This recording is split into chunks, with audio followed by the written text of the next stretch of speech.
Galera, vídeo passado eu falei para vocês que eu não moro no Brasil e sim na Europa. O que eu não disse é que eu estou morando na Estônia, um país que faz fronteira com a Rússia. Sim. E aí, desde que eu cheguei aqui, eu estou escutando muito a história do país, tentando entender o que aconteceu aqui.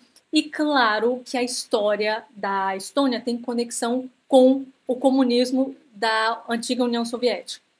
E aí agora eu acabei de ver uma matéria dizendo que os russos acabaram de recrutar indianos para lutar na guerra contra a Ucrânia. Acontece é que, claro, que a Rússia hoje em dia não diz que ela é comunista, mas ela tem um ditador do qual, que eu aprendi já, Lula é assim, nem fala que é ruim, nem fala que é bom, tá ali, gente, vem visitar o Brasil, foi isso que ele fez um tempo desses, fiquei sabendo.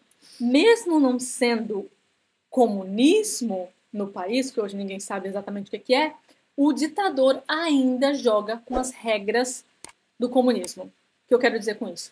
Quando a Estônia conseguiu a sua primeira independência, porque nós estamos na segunda, a Rússia virou para o governo estoniano e falou assim: olha, nós queremos lutar aí contra os do bigodinho, né?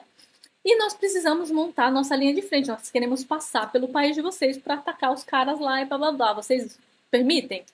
E aí a Estônia falou assim: beleza, se é para defesa, né, de todos nós acabar com os bigodinhos, pode, normal. O que é que eles fizeram? Não só eles montaram a linha de frente deles no país, como eles invadiram a Estônia de novo e pegaram a Estônia como território deles, entendeu? E aí foi toda uma história, gente, de tristeza, a história é a mesma quando você trata com um ditador comunista. Eles mentem na maior cara dura. E eu sou uma pessoa, como eu falei no vídeo passado, que estava cega em relação à esquerda no Brasil, porque, na minha cabeça, a esquerda brasileira não é comunista, não é extrema esquerda como o comunismo. Porém, sabe que agora eu estou pesquisando muita coisa, eu estou vendo que os caras, eles não se dizem comunistas, claramente, mas eles apoiam historiadores que se dizem historiadores, que colocam lá, faz questão de colocar lá no Instagram, comunista. Só que essas pessoas, elas não têm a mínima ideia do que é um comunismo de verdade. Aqueles livrinhos mentirosos que eles leem lá no prédio, no conforto do lar, não conta a verdade de um país. Para você saber o que aconteceu, vem para um país que sofreu com o comunismo, escuta as histórias das pessoas, vai na parte histórica, entende de coração. Você nunca mais vai ser a favor do comunismo. Mas aí você é a favor do comunismo? Claro, não, mentir. Vai ter gente sim que é a favor do comunismo, porque são pessoas cruéis.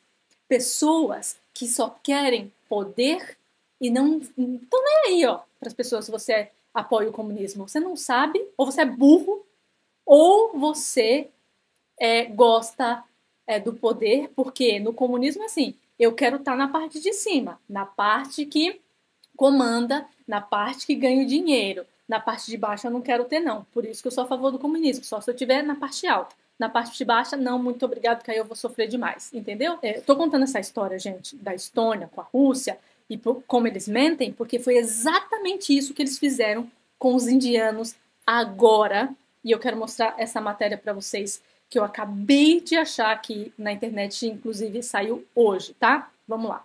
Um agricultor, um trabalhador de uma empresa de alimentos e um desempregado licenciado estão entre os perfis dos cidadãos indianos contratados por Moscou com a ajuda de uma rede de recrutamento para o exército russo que está combatendo na Ucrânia.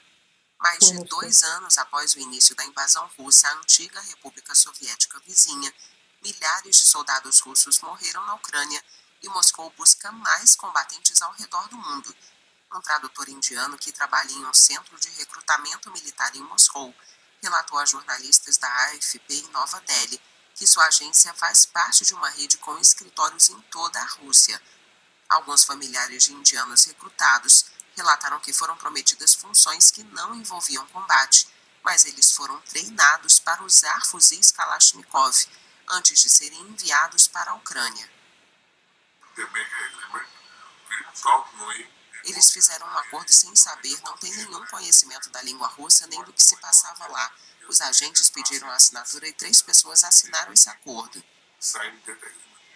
Quero fazer um adendo a essa parte que ela falou, que eles assinaram um contrato em russo e sem saber o que estava escrito, né? Porque até então não se confia em partido comunista, em ditador. Eu já aprendi isso.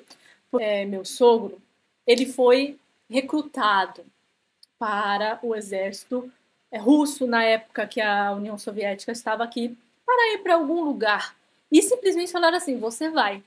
E ele, né, nem podia perguntar para onde, né? Eles não avisavam para onde. Não lembro exatamente para vocês onde que foi, mas ele falou que foi muito longe. Ficou quase uma semana dentro do trem, sem saber para onde ele ia, sem saber o que ele ia fazer. Simplesmente falaram assim, vamos.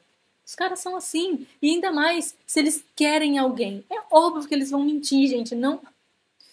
Não se acredita. Eu já aprendi isso. Um contrato redigido em russo pelo Ministério da Defesa de Moscou, ao qual a AFP teve acesso, refere-se a um serviço militar nas Forças Armadas da Federação Russa, com o requisito de participar de hostilidades e servir o povo russo sem limites. A Índia é uma aliada de longa data da Rússia, que não condenou explicitamente a invasão da Ucrânia. O Ministério das Relações Exteriores do país confirmou que cidadãos indianos assinaram contratos para trabalhar como apoio no exército russo, mas várias famílias de recrutados afirmam terem sido enganadas e culpam as autoridades do país por não fazerem o suficiente. A AFP entrevistou cidadãos indianos recrutados para as forças russas e todos relataram que souberam dos empregos como assistentes do exército através das redes sociais, com um salário de cerca de $1.200 por mês. Nenhum deles tinha experiência militar. Os vídeos sobre os empregos foram postados por Faisal Khan, um recrutador que vive em Dubai. Em uma postagem, Khan caminha por uma rua de São Petersburgo, na Rússia, e fala sobre um emprego como assistente do exército, com um salário de $3.600. Em pouco tempo, ele recebeu uma avalanche de solicitações da Índia, onde a economia está crescendo, mas o desemprego vive uma alta histórica. É tipo aqueles golpes da internet, né? Oferece um trabalho que parece ser muito bom, que ganha bem no exército russo para não participar da frente de guerra. Aí é que tá. Porque eles não pagam isso nem para os próprios soldados. Quem dirá vai pagar para indiano, que não é nem do país dele, essa quantidade, $3.000. É muita grana. Óbvio que eles não iam fazer isso. Mas aí, quem não conhece, né, aquilo que eu falei para vocês, que eles manipulam a gente do jeito que eles querem quando a gente não tem informação. É por isso que dá raiva, dá nervoso, por isso que a gente tem que se informar. Política parece ser uma coisa boba, mas olha aí, se meteram numa encrenca pensando que iam ganhar bem e que iam só fazer alguma coisa do exército sem trabalhar na frente de combate. Pô, cara...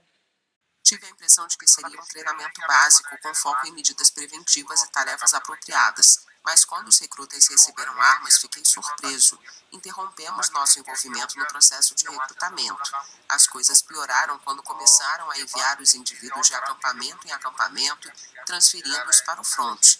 Começaram a chegar relatos de corpos sendo enviados de volta e alguns retornando feridos. Em tal situação, decidimos interromper o processo de recrutamento. Mas o vídeo em que ele aparece ainda está online. Khan afirmou que esteve envolvido no transporte de 16 cidadãos indianos para a Rússia entre novembro e dezembro. Nem Rússia nem Ucrânia divulgam quantos estrangeiros estão combatendo em seus exércitos ou quantos estão detidos como prisioneiros de guerra. Eu não sei nem o que falar, porque quando eu me mudei para cá, minha família até ficou preocupada com essa questão e tal, mas a gente tá salvo aqui agora porque a Estônia faz parte da União Europeia. Acontece que a gente tem certeza, na verdade, eu falo porque eu tô aqui, mas meu noivo e os familiares dele acredita que se não fosse por isso, a Rússia já teria invadido aqui faz muito tempo. Ainda mais para tentar recrutar pessoas também para lutar lá, o que não pode acontecer mais. Inclusive, teve uma coisa que aconteceu aqui, que a fronteira ficava aberta mesmo com a guerra e tudo mais, só que a Estônia fechou.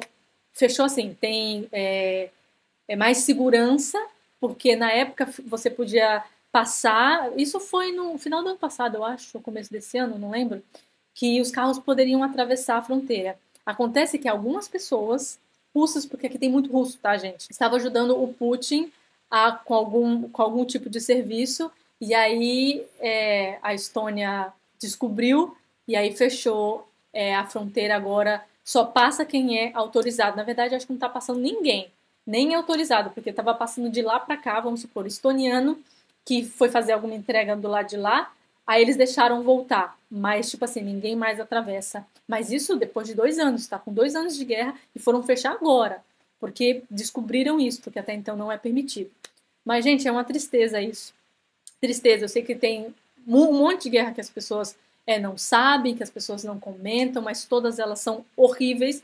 Eu tô próxima de uma, mas, assim, não é pequena ou insignificante, né? Todas são horríveis e a gente reza muito para que tudo isso acabe e que esse tipo de coisa horrorosa e desumana, mentir para um grupo de pessoas, independente se são 16, se são 20, se são 2, isso é a coisa mais injusta que se tem e, nossa, eu fiquei muito triste de saber que eles estão fazendo isso, ainda fazem esse tipo de coisa, né? E esperar o que do Putin, na verdade, e de um comunismo. Mas é isso, espero que vocês tenham gostado do vídeo. Um beijo, até a próxima e tchau.